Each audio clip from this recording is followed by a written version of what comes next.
Did you hear how Chael said your name yesterday? Did you hear how Chael said your name yesterday? That was so funny. Did you hear that? Yeah, but thank you for pointing. That dude. Oh, that was the worst pronunciation I've ever seen. That was so funny when you asked him and he say again. What are you wearing there? Are you going golfing? What was it? You got the hat on? Well, I couldn't focus on that. Where are you headed on that? I got the hat because I got a little something called. I wasn't trying to bring that up. I wasn't trying to bring it is what it is. But hey, how about Marab thinking it was funny that you butchered his name? I appreciate that you brought me on it, man. This is the guy that's stealing the show, and he's talking about me. It actually made me feel good. I know how to say Marab's name, by the way. Dvalishvili is a hard one. How do you say Dvalishvili? I'm doing my best right now. I'm not performing. Marab D? There's a lot.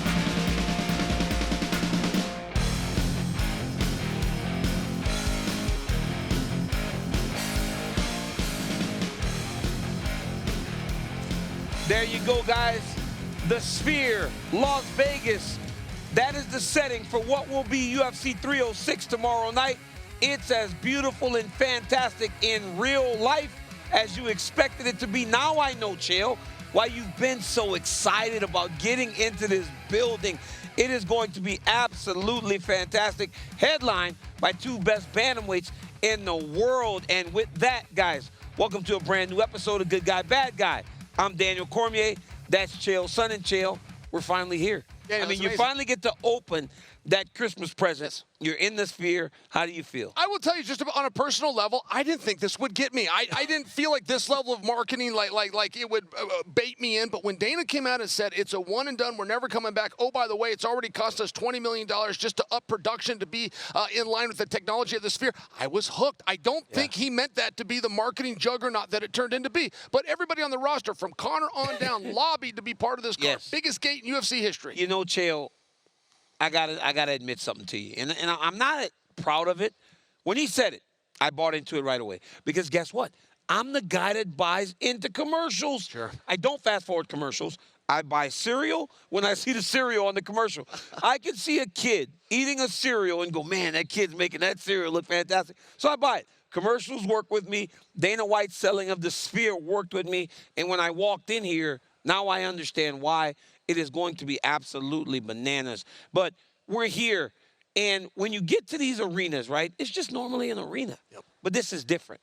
So when you walked in here and you recognize that we are now on the doorstep of what is going to be biggest gate in UFC history, one of the biggest pay-per-views of the year, how do you put into words what you expect tomorrow night? Have you walked in there to see what's going to happen tomorrow? Yeah, no, I have not. By the way, and to gain entrance, just so the audience understands, you have to sign a non-disclosure agreement. We cannot reveal. They confiscate. There's a security system you have to go through. They confiscate your phones, so there's no camera. I mean, when Dana says that there is a reveal and all the work that has gone into this, Dana, I heard a rumor that it is $2 million to rehearse. When the UFC has come in here just to plug everything in and start rehearsing, it was $2 million a pop. I'm not confirming that for you. What I'm trying to share is there is something special. And when Dana says it's a one and done, I'm never coming back, I believe him. Now, of course, he's got the right to change his mind, but I feel as though this is truly going to be a once-in-a-lifetime event, which may be distracting to the athletes, by the way. If you're Sean O'Malley, let's just say, and you come out and you're being presented in a way that you've yet to see, because we're all fans. At the end of the day, even the champion of the world is a fan of the sport. It could be distracting,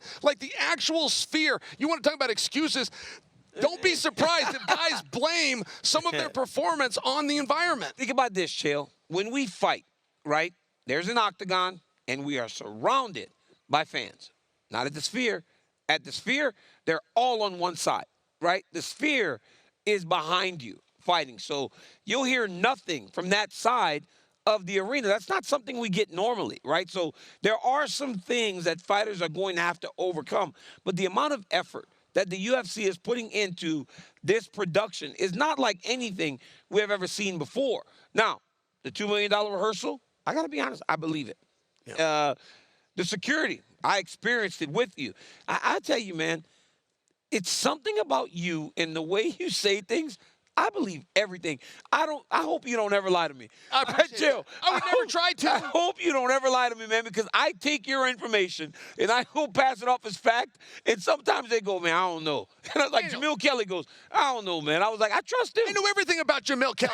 I could do a Jeopardy on Jamil Kelly. I could tell you everything about him right now. I could even tell you who upset him as senior at the NCAAs and the score of the match. Let me tell you something. You just shared something with. So you're saying the octagon does not go in the middle of the venue? No, and it's surrounded? not. It's not like that, right? Because the Sphere has a stage, Yes. concerts, all these other things. Yes. The octagon is on that stage. The Sphere is along the backside. Yes, Brian Ortega said it to me in a fighter meeting yesterday about the setup, and he was like, yeah, that's be a little bit different. But again, I think that these athletes will adjust. And I think that when they walk into what will be a once-in-a-lifetime environment, they're going to be like, man, this is the coolest thing ever. I'm just so happy to be here. And what about the walkout, though? Does the walkout come from the far side, so all of a sudden it could be a 3-minute walk? I don't know. It's incredible. That's the beauty. How often do we not know? Right, Going in? never. When we went to Western Australia, we knew that Israel Adesanya was going to walk out of this side, and Dracus Duplessis was going to walk out the other side. Yeah. In every other fight prior to that, we knew. We don't know how they're going to walk out, and I believe that's the intrigue. We don't get to experience this very often when you've been around the game as long as we have been around the game, and I believe that is why I'm so hooked. Manny Pacquiao boxed at Jerry World, the stadium in Dallas. It was an 8-minute walk, and they had to put his walkout song on a loop and play it 3 times. And I'm only sharing that for you. You change one thing about the way a fighter visualizes. You change the experience. And a lot these fighters aren't going to be told ahead of time. I've been main event before, Daniel, and had a totally different process than everybody else on the card, which I was never told until Bert yelled, "We rolling, baby," and it's time to walk. I'm going, wait, this isn't how I saw it through. Yeah. That makes me a mentally weak person. I didn't know that about myself, but I'm sharing with you openly. When you change something that the athlete hasn't envisioned, things can get weird fast. But I think they have to have known that something was going to be different. So you hope that they have crossed their T's, dotted their I's to make sure that they're ready for a once-in-a-lifetime experience. Jamil Kelly told you couldn't trust my Well, facts. he never told me. He said, sometimes, Chael, because I believe everything you say, and I just go and repeat it. As you should. As I should. It should be taken as gospel we're by brothers. Jamil as well. Brothers, I trust I'm you. really surprised I by know. this. Jamil. Guys, the production on this thing has been crazy. The producers, I haven't even seen these guys this week. They've been so busy at work trying to get the show ready. Dana White spoke about this earlier this week. There's chapters, so each chapter starts before the next fight. So there'll be a show open, right? Then the first movie will run, and it will end at the end of the fight, and then we call them worlds, and the fight will live inside this world. And the world will evolve while the fights are going on, but it'll be very subtle. Clouds will move, fires will burn, birds will fly, or whatever the hell's going on in that world at that time, and it will slowly evolve during the fight. There are also going to be Easter eggs in each one of these films. And we're working it out with legal right now. But what I want to do, if somebody can find all the Easter eggs, they'll give you $25,000. Okay, okay. First off, okay, then he's just bragging at this point. Yeah. He knows that he's got us right. We're on the hook, and he just keeps reeling and reeling and reeling. But I got to tell you something about Dana White. All these things that he's saying, right? He's the guy that is actually paying attention to all of this. He is the commissioner or the boss, the president, whatever you call him, that pays attention to this. He wants to be in the production meeting. He wants his finger. He wants a pulse on all these things. I don't know how this man does this. This man still watches Embedded to choose the videos that go out. He's so closely connected to everything with UFC that I believe him. And I know if it comes from him, it's something that we can talk about. But fans are getting money now. Sure. Worlds? What are we talking about? Worlds? A Birds movie? chirping, the fire was burning. Like, how do you know when the fight's going to I end? don't That's know. what's so difficult. You don't know if you got 6 minutes of reel or if you've got 15 minutes. You're going to have controversy, if you're going to have a timeout because the guy takes a low blow. I'm just sharing, like, Dana White has not promised people, this is going to be the greatest fight. This is the most exciting, which he normally does. He has promised people the most captivating piece of visual stimulation in the history of recorded sound and entertainment. I mean, it's a really weird promise. And Daniel, I buy it. Whatever he's talking about with the movies and the worlds, I buy it. They've got something special in store for everybody on Saturday. I don't know what he's talking about with the worlds. I don't know. Sure. I haven't been in there. I want to go in there. We're literally 40 feet from inside the sphere, but I don't want to do it. I want to walk in there on Saturday and be surprised. I like surprises. Sure. Do you get surprised much in life? No. It's hard, right? Yes. To surprise, 'cause we've seen a lot. Yes. I want to be surprised. I Yes. want to be surprised on Saturday night when I walk in there and hopefully the world, well, I know the first fight, right? Ricky Long versus Raul Rosas Jr. Yep. What world are these two dudes fighting in? That's where I want to feel. I want to be surprised to see the world that these two fight in. But I think what makes it interesting is all the effort, obviously, the venue, obviously, but now Dana's promising fans $25,000. Do you know how quick people pick up on these Easter eggs, Chael? I don't know what I don't know what an Easter egg is, but I'll watch a YouTube video every now and again, and the guy goes, "There were 20 Easter eggs in this video," and I'm like, "I want to know what were they?" And then I'm like, "Wow, blown away." I wonder what these Easter eggs are. I wonder gonna be. too. And how you're going to get the person in when he said, like legals involved. So Easter egg, by the way, is not. When I was growing up, there was an actual thing. There was an Easter egg. Yeah, we That's ran not what around it and means chased them anymore. down. Nope. Yeah, now it means like a hidden gem, something special that was placed in there, and only somebody that's really paying attention can pick up on it. And I just share with you, like, what a cool thing. And now some fan can get 25 dimes for pulling out all of the Easter eggs, man. It's a very interesting thing. What did Jamil Kelly tell you that I got wrong? I cannot believe Jamil said this. Was this publicly or this was a private text? No, it was a public text and a group message. Jamil's going to be here for It was a group message. Yeah, he does. He deserves it. Remember when he beat McElravy and Bono and Zadok all in the same day? Crazy. I thought he was going to lose for sure. Chill. The Easter egg thing, right? The Easter egg conversation. In the same day, Daniel. Yes, same day. It is the most. It's amazing. If they understood what he did, Right. If the MMA fan understood what that man did on that day, it'd be like blown. It would be like beating Marab, Sean O'Malley, and then another guy in the same day. It was crazy. But the Easter egg thing, Kill. I wonder if there's a cheat sheet. And do we qualify as a fan to get the Easter egg? They confiscated my phone at security and made me. I'm on the inside. I can be trusted. They don't trust old Chael. It's kind They're of not crazy. letting me on that side of the curtain. Even Glenn stopped me, gave me a hug, told me it was nice to see me. Glenn didn't tell me, "Hey, come on, Chael, let me give you a peek." You know what's no kinda one's crazy? letting anyone in on this. They took you to a green room. I didn't even know they sat me right here. They took you upstairs to make sure you didn't reveal so curious. something you weren't supposed to do. Oh my gosh, dude, listen. Obviously, the sphere is a big deal. The environment's a big deal. But ultimately, it boils down to the last man that's going to hit the curtain. That's Sugar Sean O'Malley, one of the biggest stars we have in the UFC right now. Dana spoke about him early in the week, too, and this is what he had to say. When you talk about Conor's personality and all the things that make Conor McGregor, right? The one thing that Conor McGregor always did was he delivered on the big fights. When the big fights happened, everybody said he couldn't wrestle. Everybody said he couldn't do this and that. He went out and delivered every single time. And to become a big star like that, I mean, I remember having conversations with Ioli way back in the day when we were doing fights in Chicago and stuff like that with Anderson Silva. And they would keep asking me, what do you got to do to make people care about Anderson Silva? You know what Anderson Silva did to make people care about him? He kept winning. You know what I mean? In this sport, when you have what Sean O'Malley has and you can go out and win the big fights, and O'Malley's a smart kid like Conor too. He gets it. I don't know if you saw him on First Take today, but he gets it. Yeah, he did. You know, he's referring to the cars. Yeah, what do you do on First Take? I didn't see it. He's referring to the cars, right? So most fighters will go on First Take, which is one of the biggest shows in the world. In sports, there's nothing bigger than First Take when you get to sit with Stephen A. and Molly and whoever else is in that chair. He put 2 Lamborghinis in his shot. I asked him about that. I go, you kind of get it. I go, ESPN appreciated that you set the cars. He goes, I didn't know what to do. He goes, 5 minutes before, I'm moving cars to make sure that the shot looks right for me as I'm on this show. But that's what Dana's talking about. The kid just gets it, Chael. He gets the promotional part of the fighting because he knows he cannot just look like everybody else. You remember that time we all started wearing suits? We wanted to look professional. Sure. Like the NBA guys. I think the guys today, the O'Malleys and the Izzies with the necklace and the nice clothes and super expensive clothes, they get it. They're starting to separate themselves from what the idea of what the fighter should look like. I think Sean's doing the right thing. Daniel, from the time they set this octagon up in 1993, we have largely been trying to answer one question. Which discipline works the best in martial arts? If you took a great Taekwondo guy against a Wrestling. great, yeah, exactly, or a karate guy, or how be it.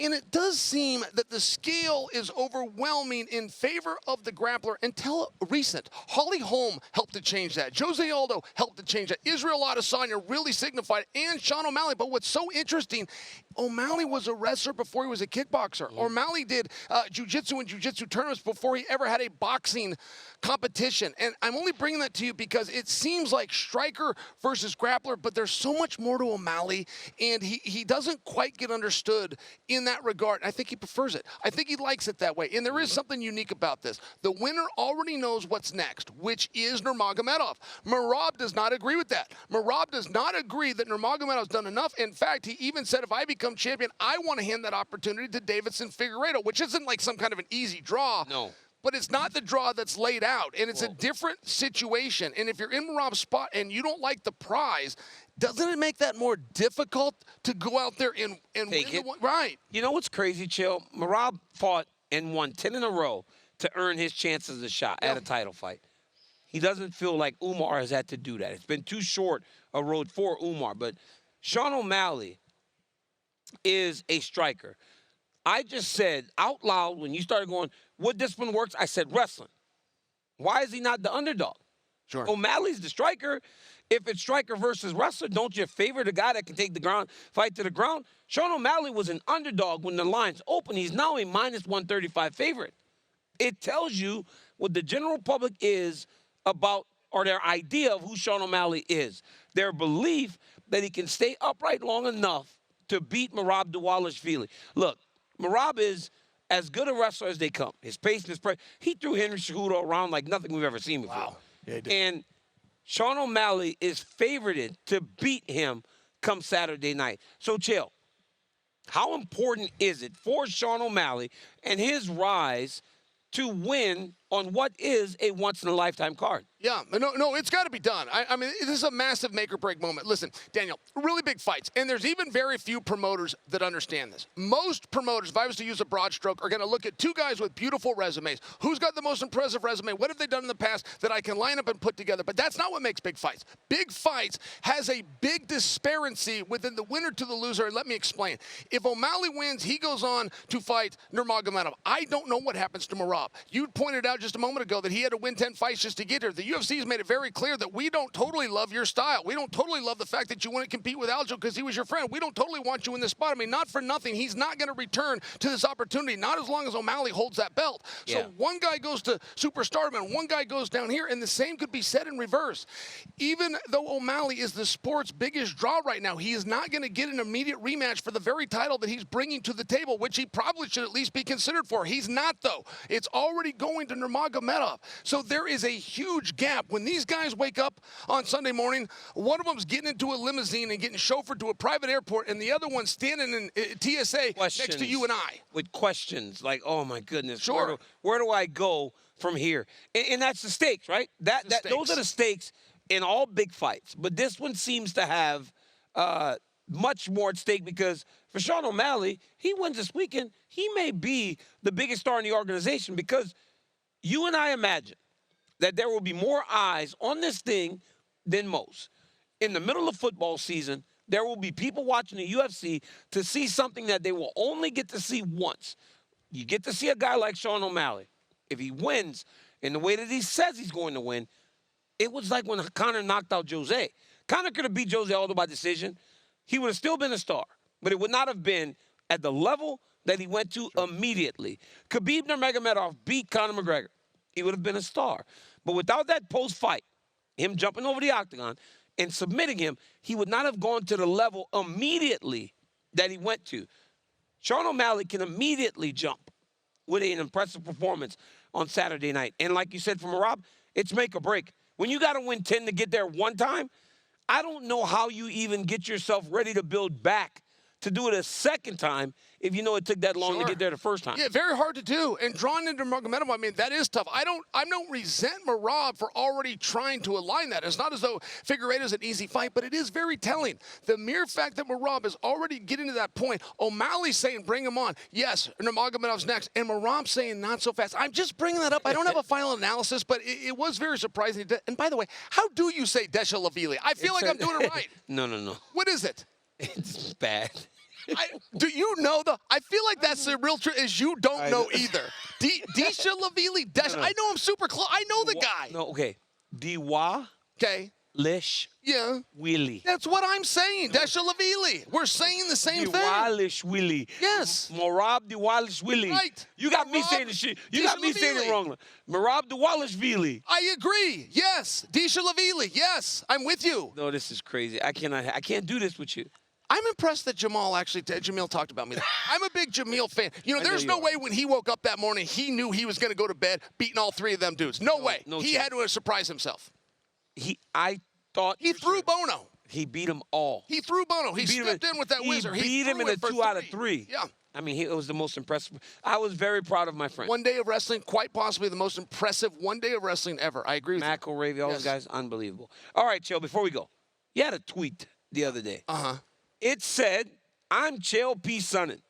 The P stands for Sphere. Yes, that's right. Explain it to me. And not the Sphere, by the way. Many people have been getting the name of this venue wrong. We're at Sphere right now in Las Vegas. No, we're not at the Las Vegas, okay? We're at Sphere right now. What? Chael. What? Do you understand that that Sphere starts with an S? Yes. Sphere. But your name's Chael P. Sonnen. Oh, I thought you were correcting it like the Dvalishvili. Dvalishvili. I want to get that right, by the way. People deserve to have their That names was said close. correct. Dvalishvili. No, that's even worse. I'm You going went- to practice Yeah. that. I really You am. need- you need to practice. No, Could you Sphere. explain I'm this to happy me? to be at Sphere, though. Could you Aren't you explain playing this to me? golf or something with the Nelk boys? What a nerd. What a group of nerds. I mean, come Why on. would you tell me that, by the way? You Because don't even I'm trying invite to me. make money. You don't go, hey, do you want to come with me? You just said, Can you- oh, me and can you Gage are going swing out a- with the Can Nelk you boys. swing a golf club? Better than the Nelk boys. You're so crazy. Guys, That's how I feel. UFC 306 goes down this weekend. We got so much coverage. We have multiple desks. We got Anthony Smith, Gil Melendez, Dominic Cruz, Teddy Atlas, my boy Chael P. So many people covering what is going to be a phenomenal event.